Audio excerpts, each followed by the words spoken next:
अस्सलाम वालेकुम। ये रेडियो सदाए हुर्रियत जम्मू कश्मीर है। नसीमा खातून से मुख्य समाचार सुनिए। विक्टिम्स ऑफ टॉर्चर के समर्थन में अंतर्राष्ट्रीय दिवस। भारत द्वारा अवैध रूप से अधिकृत जम्मू कश्मीर में भारत द्वारा व्यापक टॉर्चर निरंतर चालू। जिस समय विश्वव्यापी रूप से विक्टिम्स ऑफ टॉर्चर के समर्थन में अंतर्राष्ट्रीय दिवस मनाया जा रहा है, भारत कश्मीरियों के न्याय संगत संघर्ष को कुचलने के लिए टॉर्चर को एक उपकरण के रूप में प्रयोग कर रहा है।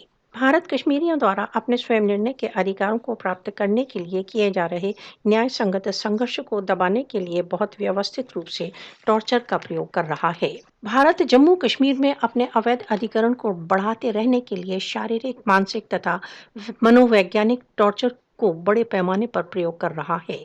भारतीय सेना ने भारत द्वारा अवैध रूप से अधिकृत जम्मू कश्मीर में अनेक टॉर्चर सेल स्थापित किए हुए हैं, जहां कश्मीरियों को बहुत पाशविक प्रकार से टॉर्चर किया जाता है।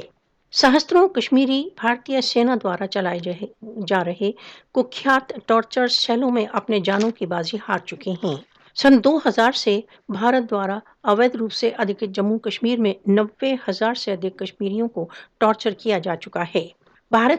भारत द्वारा अवैध रूप से अधिकृत जम्मू कश्मीर में निरंतर चालू राज्य आतंकवाद में जनवरी 1989 से अब तक 95,790 कश्मीरियों को शहीद किया जा चुका है।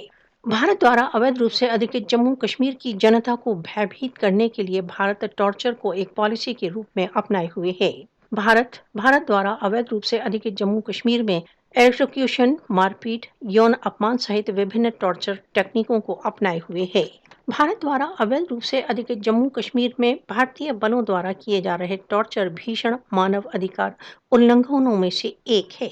हत्या, गिरफ्तारियां, नजरबंदियां, टॉर्चर तथा महिलाओं के साथ बलात्कार भारत द्वारा अवैध रूप से अधिकृत जम्मू कश्मीर में एक सामान्य दिनचर्या का भाग बन चुका है।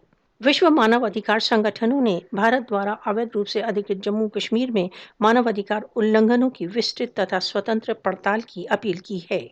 राष्ट्रों को भारत द्वारा अवैध रूप से अधिकृत जम्मू कश्मीर में भारतीय बलों द्वारा किए जा रहे पाशविक टॉर्चर का नोटिस लेना चाहिए।